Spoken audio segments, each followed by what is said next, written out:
It is 8:37, Big 550 KTRS. David Stokes is with us. David Stokes is the policy analyst for the Show Me Institute. Good morning, David Stokes. Good morning, Mr. Milham. You are bringing to my attention, as well as others, a little bit of a controversy in St. Charles, Warren County. What's going on with the roads out there?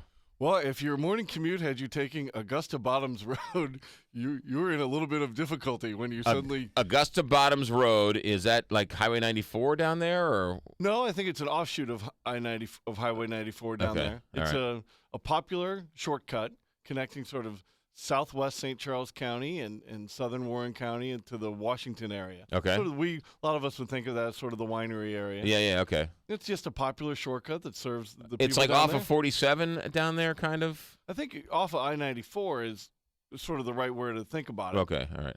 But I think it like sort of it goes through or comes out Washington near 47 or kind of out there. Yeah, all right. It does take you into Washington. Okay. That's the shortcut there. Right. Or at least it did until they just closed it. Why did they close it?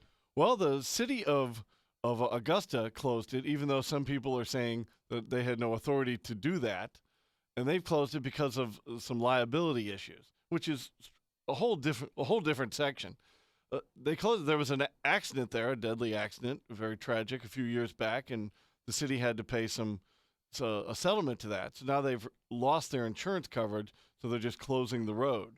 And this is very, very strange. This doesn't happen very often. First of all, cities like that in Missouri are generally covered by sovereign immunity laws, limiting how much they can pay out. Right. So it's not like they're subject to millions of dollars in damages if another accident occurs. It's a fairly low cap, comparatively speaking.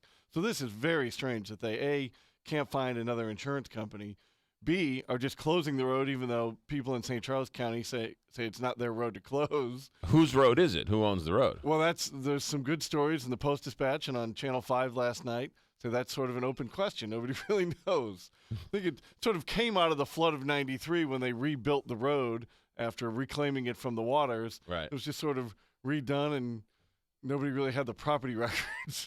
So no one knows if it's a state road or a county road or a city road or nobody knows. That's just from the.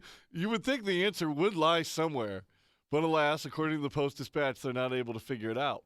But Augusta's been paying to maintain it, and St. Charles County is very upset because they've apparently just put a lot of improvements into their part of the road within the last couple of years. Right. And now all of a sudden it's closed at the Warren County line. And Warren County, who should be stepping up to take over the road, I mean, their insurance carrier can certainly help them have liability for one small road in an otherwise large county. They should be stepping up to reopen their part of the road. maybe the insurance companies are saying figure out who owns the road and then we'll insure it. That would be the best defense for the insurance company. Right? I'll insure a car, just tell me who owns it. Right. If you governments do your job and figure out who's in charge of this, then I'll insure it. So they just closed the road. So this great shortcut people were enjoying now is done. It's just done, yeah. I mean, you can still ride it through parts of it in St. Charles County. Right. But when you hit the Augusta area, which is on the Warren County line, it's just closed. They just put a giant roadblock up and say, sorry, road's closed? Yes. Which should not be legal to do that.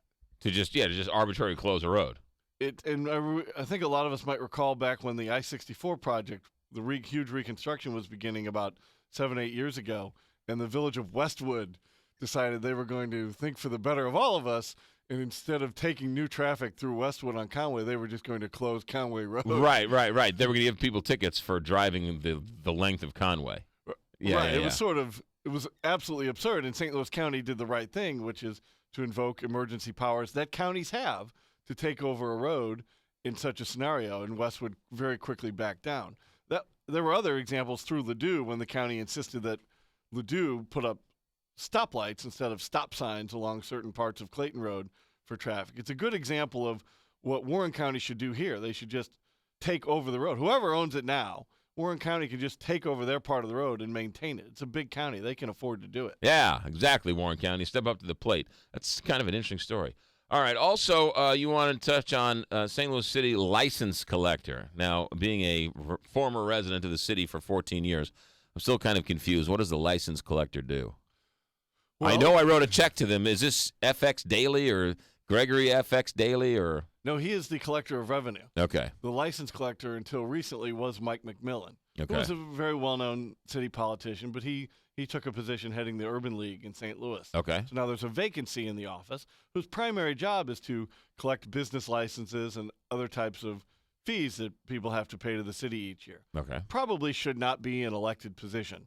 It really doesn't have any purpose to making policy decisions that people should be responding to with votes.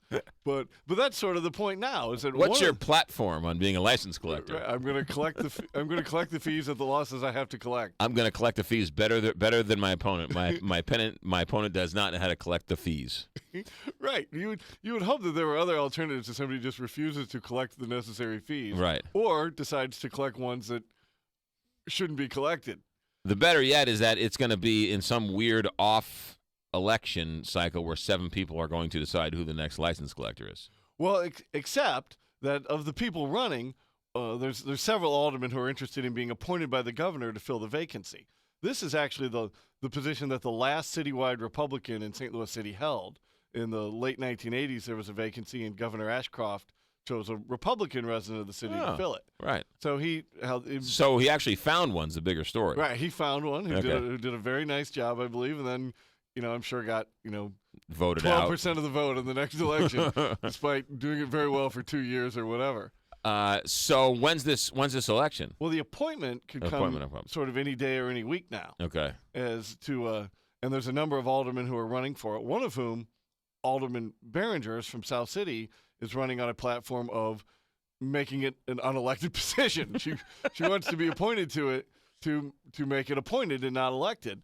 And I give her some credit because, as it's been explained to me, Alderman Behringer was one of the people who was a real mover behind reducing the size of the Board of Aldermen. Right. And as such, I guess the term, she has a little street cred in this area.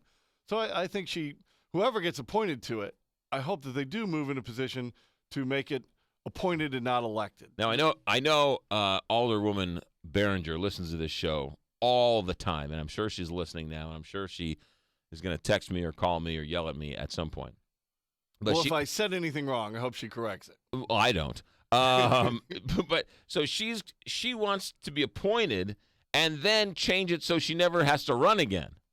Well, that would be one way to look at it. Yes. I prefer to look at it. She wants to be appointed to help make the policy change that the city needs. That this probably should not be an elected spot. Like the public administrator in the last legislative session was switched from an elected spot to an appointed spot. I don't think most of these people should be elected, right? The auditor of the state of Missouri, really? I mean, what's the platform there, right? He's gonna count better than the other guy. I mean, there is not a liberal versus conservative when it comes to auditor or treasurer, maybe Secretary of State, maybe. But outside of governor, a lieutenant governor, they all should be appointed in some way, shape, or form. They should be part of the cabinet of the guy who wins. Well, in the city of St. Louis and in most of Missouri's rural counties, you have about a dozen to 14, varies by the county, elected officials. And right.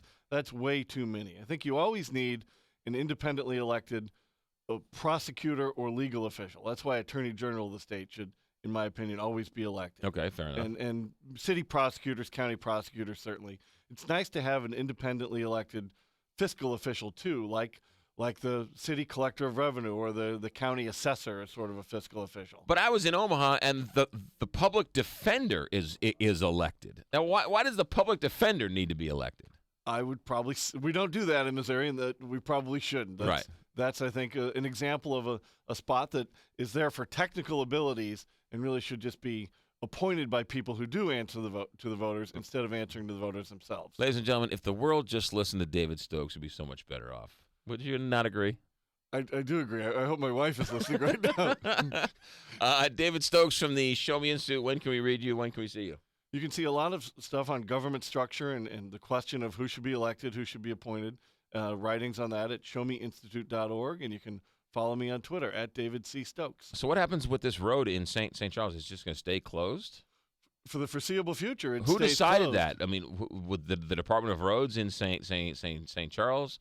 Judge Ellman? I mean, who was it?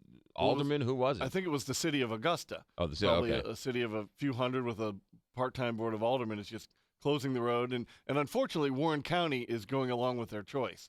I think the answer here is for St. Charles County and Warren County to conclusively say, all right, we own the road. We'll pay to maintain it. We're going to upgrade it if need be, and to get the city of Augusta out of the business.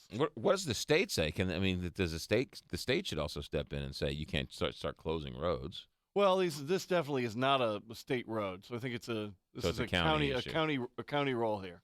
Ladies and gentlemen, David Stokes, always a pleasure. Thanks, buddy. Thank you, McGraw. 8:47. We'll check traffic and weather, and then we are going to check in with Mike Kelly, talk a little sports in just a moment. Big 550 K.